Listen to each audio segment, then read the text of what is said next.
Ebusua ne de asem kese afranka ensi so ene ne de aba bepie mu ewo fidie mu ase ene de enye ntokwa o ene enye se obi agya me na waye mi se yo ene de obi kunu ena ayera obi papa ayera a omo hwehwe no mu hu no ebusua yenko ne yenko hwe video no ebia na okunu na ewraba yi ye maami eka ho asem no oka ne ho asem no ebia na wani atwa ne so ebia na wonim no na mmoa bia wo ho no ma yebetumi e de aboa maami no yemfa emmoa no yenko ne yenko hwe video no embra mame o se wo nkasa menko meko abegyafo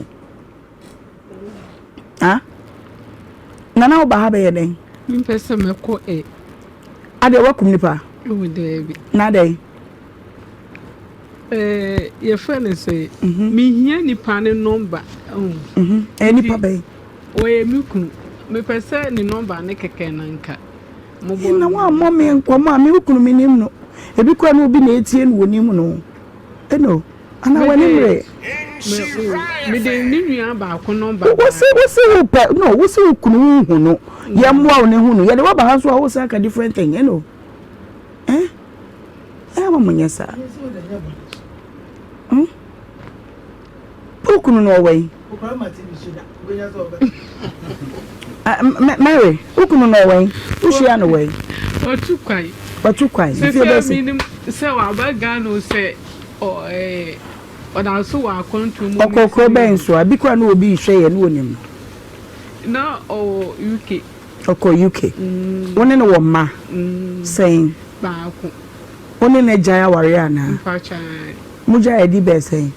Oh, baby, 19 years.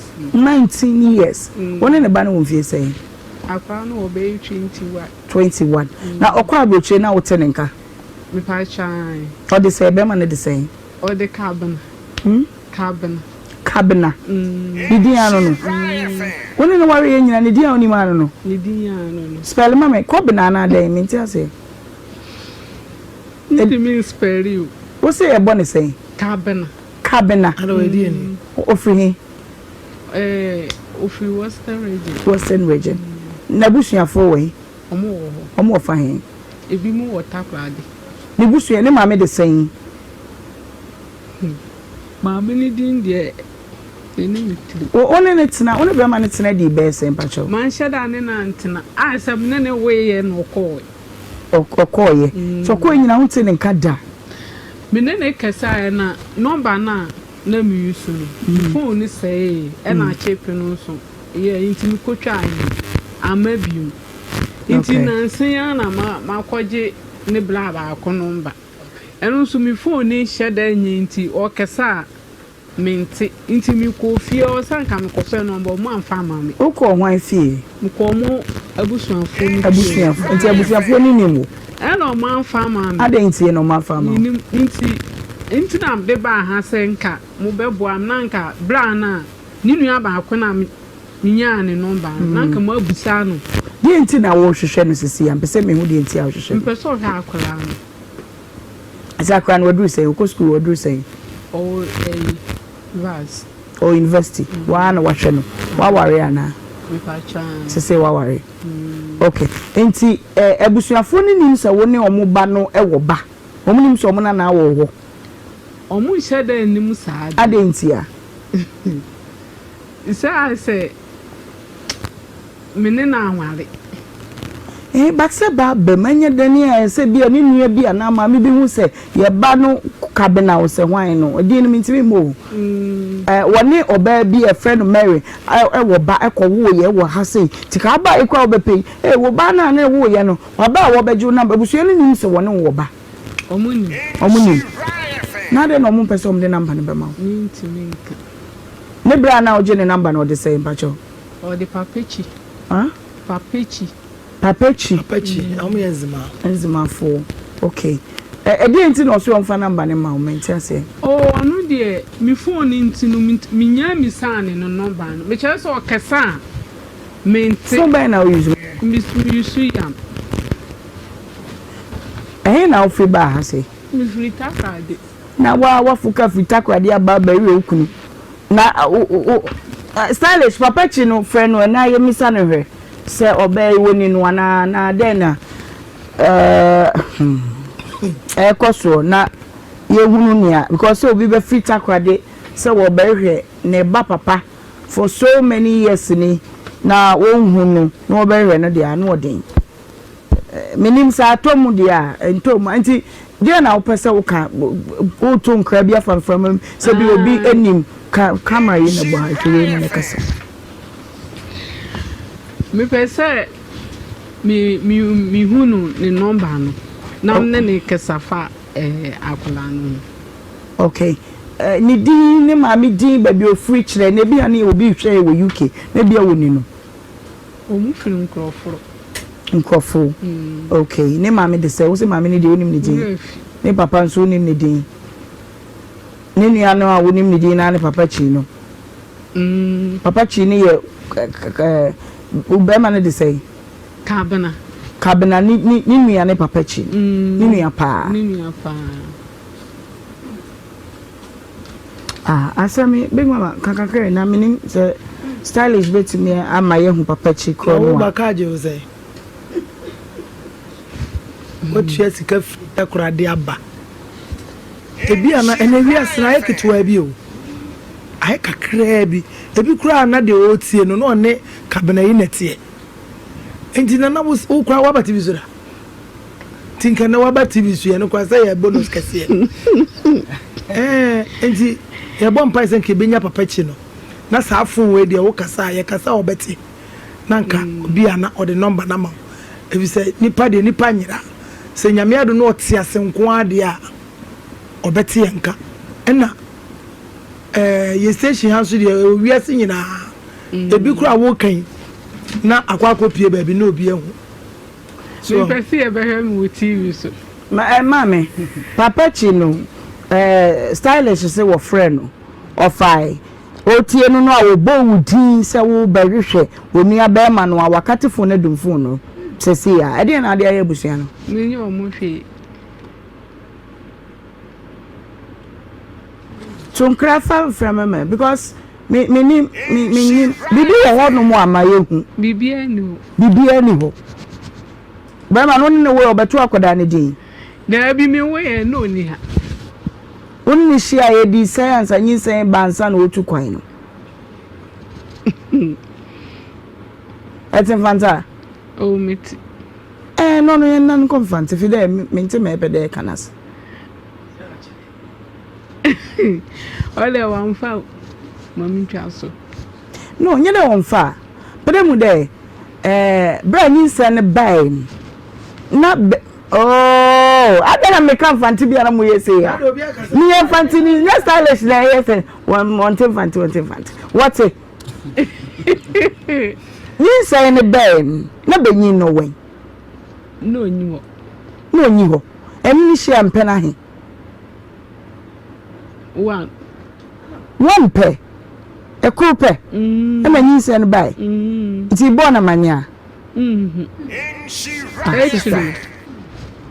Echi bebe eni shey wen ho a ehefa ho a nkrofro ohun wonu no kan sana se no e be ma wonu ne twempena ana se ba te se impromptu well me kodimi gao ole yanko no yanko actually no me yanko besia afuka alaba de bibi hawo e wode e pem ne kachem atasa actually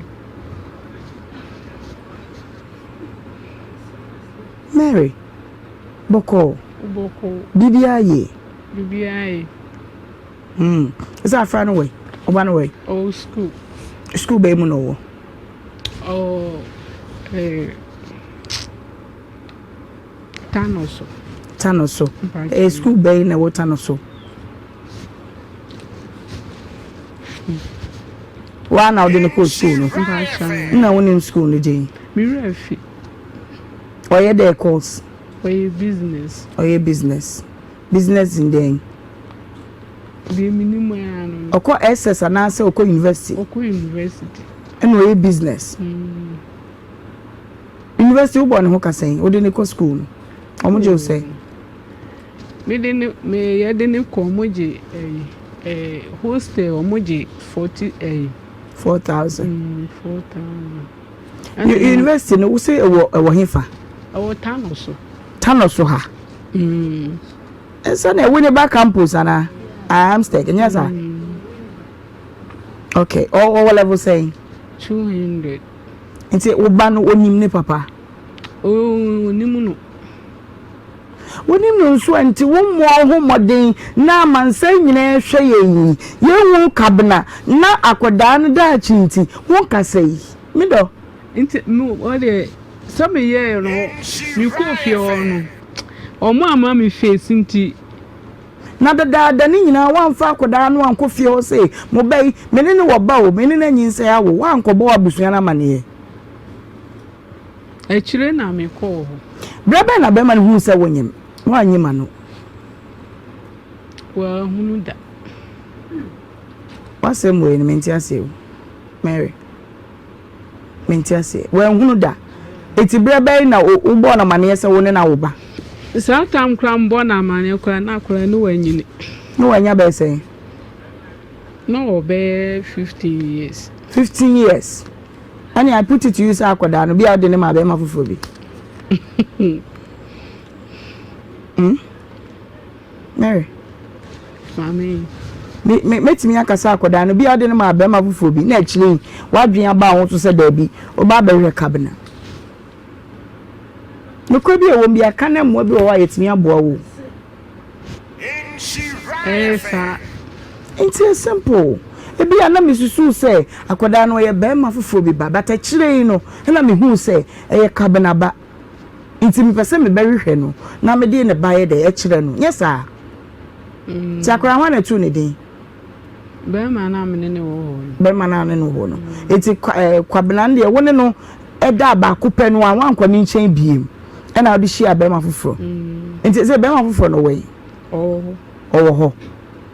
owo fahin kuma si ya ade ye ntwa so abi we friends wala sanyem no wala ko faba chlewe awu na zo hu bai wanwe na ka faba yo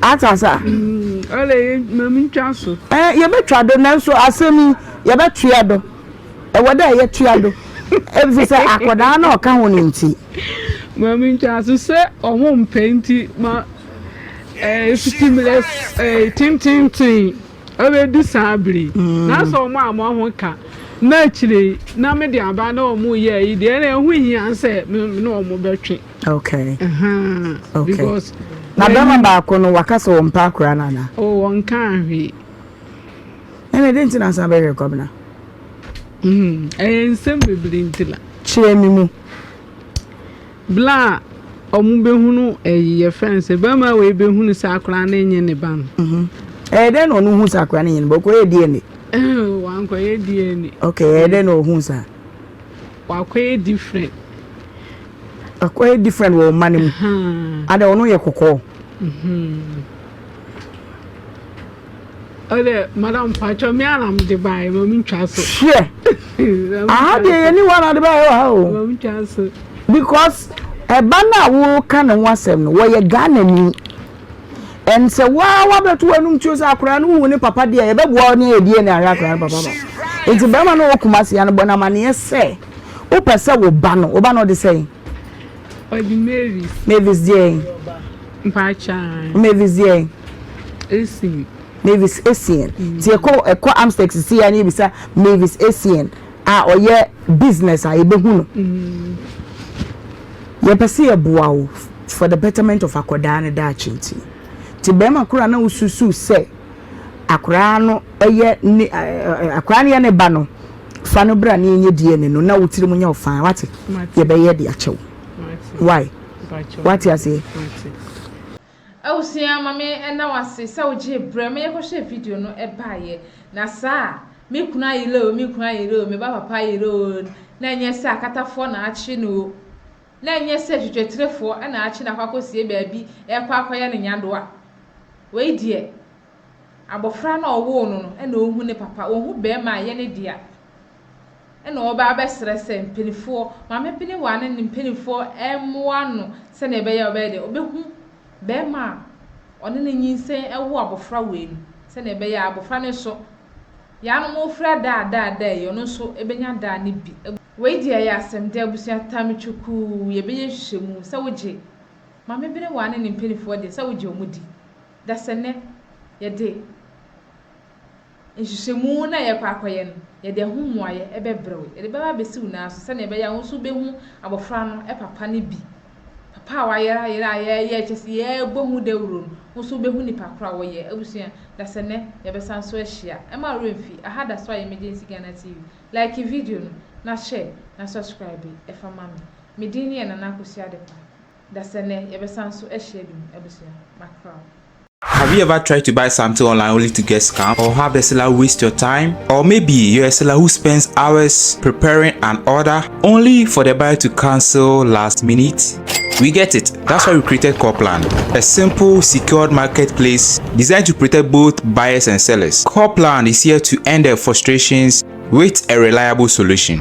Our team noticed that a lot of people are either being scammed or losing valuable time and resources due to unregulated marketplace practices. So we built Coplan to tackle this problem. So Coplan uses a secure payment method known as escrow, which keeps payment safe until both the buyers and the sellers are satisfied with the transaction. Here is how it works. When a buyer orders an item, the payment is held securely, meaning the seller doesn't get paid until the item is successfully delivered. The seller is notified and can accept or decline the order. If accepted, they reach out to arrange the delivery. Once the item is delivered, the seller marks it as delivered. So from there, the buyer has 48 hours to confirm they are happy with the product or to request a revision if there is any issue. When the buyer is satisfied, they accept the order and the funds are therefore released to the seller. If no action is taken within 48 hours, the order is automatically marked complete and the seller will be paid. Coplan is here to build trust in online buying and selling. With our escrow system, both buyers and sellers can feel secured, knowing their time and money are protected.